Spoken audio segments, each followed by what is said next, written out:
ఇంతమంది ముస్లిం సోదర సోదరీమణుల చిరకాల కోరికైన షాదీ మహల్ని జగనన్న ఆశీస్సులతో అంజాద్ బాషా గారి సహాయ సహకారాలతో పూర్తి చేసుకొని ఈరోజు మీ అందరి మధ్య దాన్ని ఓపెన్ చేసుకొని ఇలా ఒక పండుగ వాతావరణంలో కార్యక్రమం జరుపుకోవటం అనేది నా అదృష్టంగా భావిస్తున్నాను. ఎందుకు గారు చెప్తారు, కలలు కనండి సాకారం చేసుకోండి అని.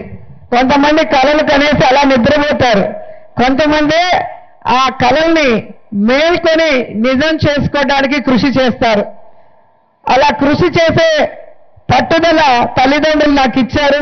నా చిన్న వయసులో నుంచి కూడా ఏదైనా ఒకటి అనుకుంటే అది సాధించేంత వరకు నిద్రపోను అని మా ఇంట్లో అంతా కూడా మొండి అమ్మాయి అంటారు, చాలా మొండిది ఈ పిల్ల అని.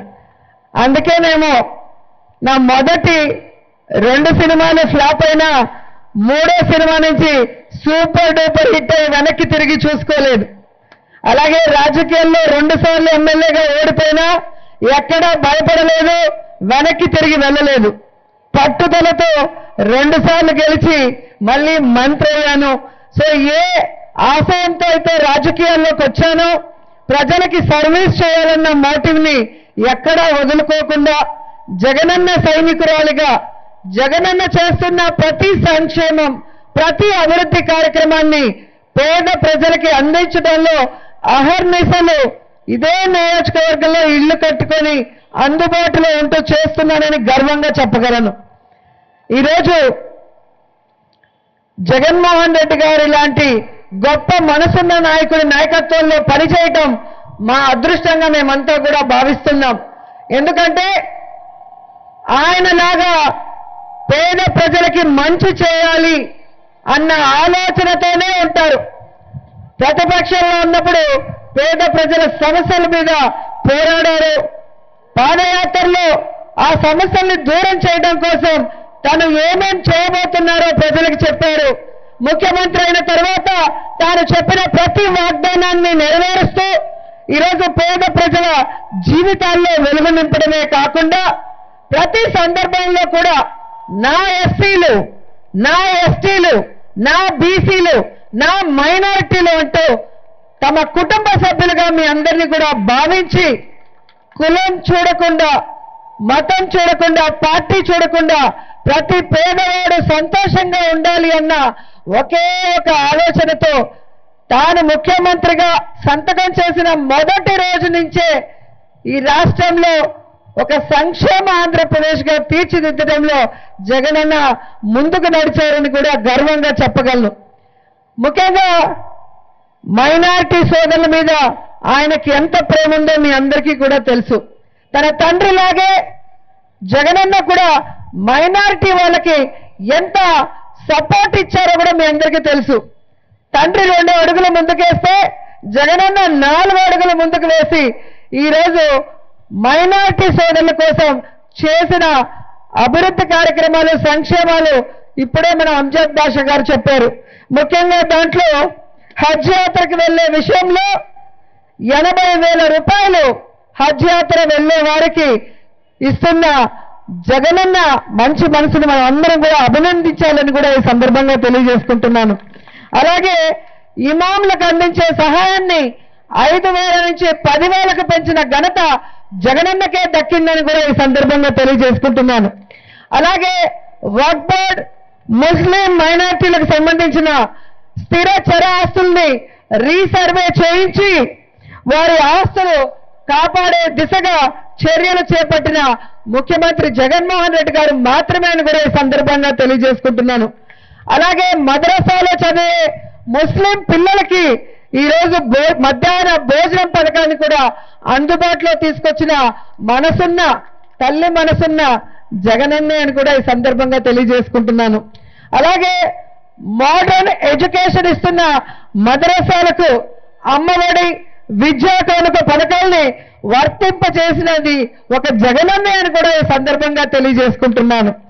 అలాగే వైఎస్ఆర్ షాదీ తోఫా ప్రతి ముస్లిం ఆడబిడ్డ వివాహాన్ని ఎటువంటి కష్టం లేకుండా సంతోషంగా జరుపుకునే విధంగా ఈరోజు వైఎస్ఆర్ షాదీ తోఫాని కూడా జగనన్న ఇస్తున్న సంగతిని మరోసారి మీ అందరికి కూడా గుర్తు చేస్తున్నాను. మైనారిటీ సోదరమణులకి ఈ షాదీ తోఫా కింద ₹1,00,000 ఇవ్వటం అనేది ఎంత పెద్ద మనసో ఒకసారి మీ అందరూ కూడా గుర్తించాలి. అలాగే మీరు చూస్తే 2019 ఎన్నికల్లో మైనారిటీలు 4 ఎమ్మెల్యేలు చేశారు. 4 ఎమ్మెల్యేలు చేశారు, 3 ఎమ్మెల్సీల్ని మైనారిటీలు చేశారు. ఒక డిప్యూటీ సీఎం 5 సంవత్సరాలుగా మీ అందరికీ సేవ చేయడానికి డిప్యూటీ సీఎంగా మరి అంజద్ బాషా గారిని ఏ విధంగా ఎన్నుకున్నారో మీ అందరికీ తెలుసు.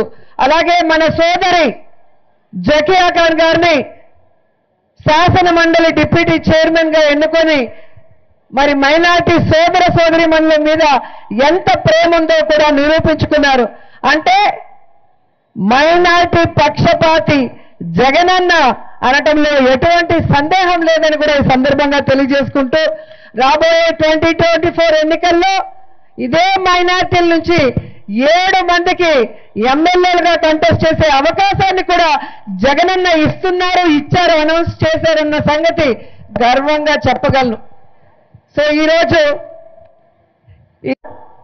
మీ కళ అయిన ఈ షాదీ మహల్ ఓపెనింగ్ కి మా సోదరుడు డిప్యూటీ సీఎం అంజద్ బాషా గారిని అలాగే మా సోదరి జకియా ఖాన్ గారిని పిలవగానే చాలా పెద్ద మనసుతో మనందరి కోసం వచ్చి వారి స్వహస్తాలతో ఈరోజు షాదీ మహల్ ని ఓపెన్ చేసి మీ అందరితో ఈరోజు ఇక్కడ భోజన కార్యక్రమంలో పాల్గొనడానికి చాలా సమయం వెచ్చించి మార్నింగ్ 6 గంటలకి కారులో బయలుదేరి కడప నుంచి ఇంత దూరం వచ్చారన్న విషయాన్ని కూడా గుర్తుపెట్టుకుంటే మీ మీద ఈ పార్టీకి మాకు ఎంత ప్రేమ అభిమానం ఉందో కూడా మీరు తెలుసుకోవాలి.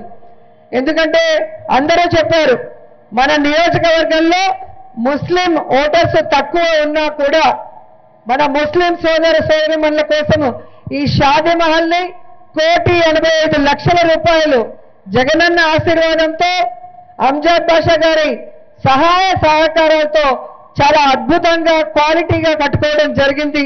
అలాగే తుడా వారి సహకారంతో ₹56 లక్షలతో ఇప్పుడు వెనక సైడు మన కిచెన్ సంపులు అలాగే బాత్రూమ్స్ కూడా జెంట్స్ కి లేడీస్ కడుతున్నాం, పైన మళ్ళీ రూమ్స్ కూడా వేస్తున్నాం అన్న సంగతి కూడా మీ అందరికీ తెలియజేసుకుంటున్నాను. అంతేకాకుండా 5 మండలాలు 2 మున్సిపాలిటీలో ఉన్న మసీదుల్లో కాంపౌండ్ వాల్స్ రెనోవేషన్స్ కోసము ₹2 కోట్ల ఫైల్ పెడితే నిన్ననే అది శాంక్షన్ అయి మన అందరికీ కూడా ఈ సందర్భంగా ఒక గిఫ్ట్ ఇచ్చిన మన డిప్యూటీ సీఎం అంజద్ బాషా గారికి మీ అందరి తరఫున కృతజ్ఞతలు అలాగే అభినందనలు కూడా తెలియజేసుకుంటున్నాను. మనం అనుకున్న కళ నెరవేరినందుకు ఈరోజు మా ఇంట్లో మీ అందరికీ తెలుసు ఈ మధ్యలోనే రంజాన్ చేశాం. సో దానికి అందరూ కూడా మామూలుగా ఆడవాళ్ళు రారండి, మా దాంట్లో ఓన్లీ మగవాళ్ళే వస్తారు అని చెప్పారు. ముందు రోజు కూడా అడిగాను మహిళలు వస్తే ఎలా అరేంజ్మెంట్స్ అంటే మా వాళ్ళు రారండి అన్నారు. కానీ మగవాళ్ళకి ధీటుగా మహిళలందరూ కూడా చూస్తున్నారు కదా మా కాన్ఫరెన్స్ లో ఒక ఆడబిడ్డగా నన్ను అభిమానించి ఆశీర్వదించి గౌరవించి వచ్చి ఇంట్లో కూడా ప్రేయర్స్ చేశారు. నిజంగా అది అద్భుతమైన ఒక అదృష్టంగా నేను భావిస్తున్నాను. అలాగే నాకెందుకు అనిపించిందో తెలియదు, ఒక ముస్లిం అమ్మాయి చిన్న అమ్మాయి ఒక లెటర్ రాసింది. మా ఊరు నగిరి హెడ్ క్వార్టర్స్ లో దగ్గరగా ఉన్నా కూడా ఇంతవరకు ఏ ఎమ్మెల్యేలు పట్టించుకోలేదు, ఇది కిచిడీగా ఉంది అనింది. కిచిడీ ఏందో నాకు అర్థం కాలేదు కొంతసేపు, అంటే గలీజ్గా ఉంది అని.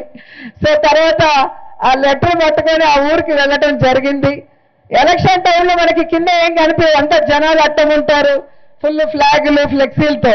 సో ఆ రోజు ఎవరికి చెప్పకుండా నేను ఆ ఊరికి బయలుదేరి ఆ పాప కోసం చూస్తే తను అడిగింది ఇలా మా ఊరికి ఇవన్నీ కావాలి అని అడిగింది. సో ఆ చిన్న బిడ్డ కోరిక మేరకు ఆ ఊరిని దత్తత తీసుకొని ఆ మీరాసాపాలెంలో స్కూల్స్ అంగన్వాడీ బిల్డింగ్స్ రెనోవేట్ చేశాం, రోడ్స్ అన్ని వేశాం. అక్కడ హౌసింగ్ కూడా సెపరేట్ గా ముస్లిమ్స్ కోసమే ఇంకొక ఊరిని కూడా తయారు చేశామని గర్వంగా చెప్పగలను. అలాగే వారు ఏం అడిగినా కూడా చేయడానికి ఎప్పుడూ సిద్ధంగా ఉన్నానన్న విషయం కూడా వారందరికీ తెలుసు. అంతేకాకుండా మా నియోజకవర్గంలో వడమాలపేటలో ఒక కోఆప్షన్ మెంబర్ని ఇవ్వడం జరిగింది. అలాగే నగరి రూరల్లో ఒక కోఆప్షన్ మెంబర్ ఇవ్వడం జరిగింది. మున్సిపాలిటీలో ఎలాగో ఇవ్వాల్సిన అవసరం ఉంది, కానీ లేని చోట కూడా ఇచ్చి మైనార్టీ సోదరులు వారి సమస్యలు దూరం చేసుకోవడంలో ఒక నాయకత్వాన్ని ఇవ్వాలనుకొని ఇవ్వడం జరిగింది.